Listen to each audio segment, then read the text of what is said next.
emotional ending to our show tonight. That was Ryan from Gabriel's Choice. Elvis, Can't Help Falling in Love with You. What stupendous session. We did it yesterday, just to be clear.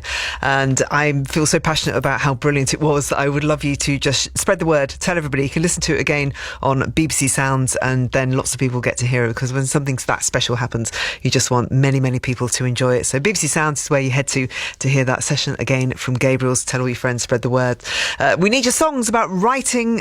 Tomorrow night we'll do our Thursday theme. Thank you so much to everyone involved with the Gabriel session, to all our brilliant sound engineers at Maida Vale, and to the band themselves, who are quite astonishing. That was Gabriel's tonight. Thank you. See you tomorrow.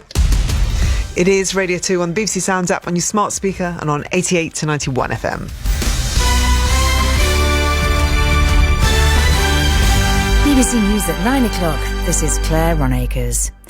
Environmental campaigners have welcomed Rishi Sunak's decision to attend the COP27 climate summit in Egypt later this month. The Prime Minister initially said he wouldn't go because he was focused on domestic matters, particularly the autumn financial statements. Labour said he'd been dragged kicking and screaming into doing the right thing. Helen Clarkson, who's from the non-profit organisation The Climate Group, says Mr Sunak's presence will send an important signal. Climate is a collective action problem, and you'll often see people saying, well, why should we do something if they're not doing something? Actually, the whole COP process sort of turns that around and says we're all going to do something.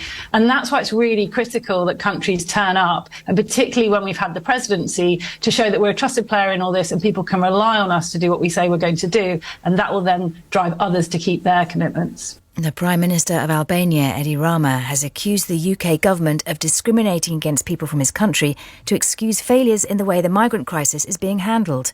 Albanians now make up the biggest group of those crossing the channel in small boats.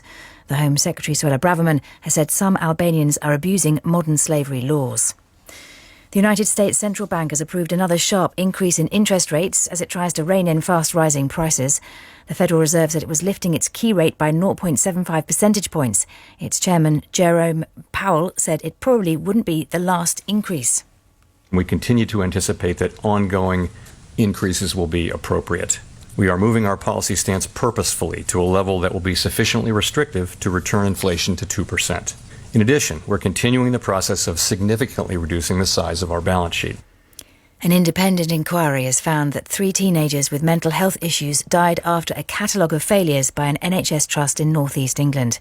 Christy Harnett and Nadia Sharif, who were both 17, and 18-year-old Emily Moore took their own lives after receiving treatment at West Lane Hospital in Middlesbrough. A ceasefire has been agreed between the Ethiopian government and rebel forces from the Tigray region in the north of the country after 2 years of civil war. The United Nations Secretary-General has welcomed the move, as Anne Sai reports. It's a major breakthrough, but it will be received with a wait-and-see attitude.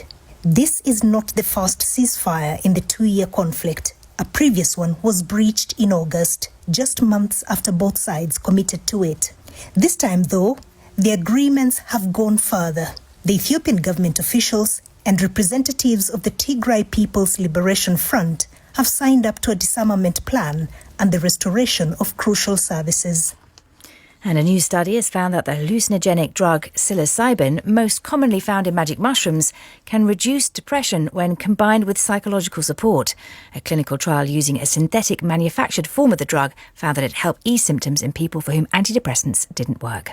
BBC News, it's 3 minutes past 9. Now, The Folk Show with Sean Cooney. Listen live on the BBC Sounds app.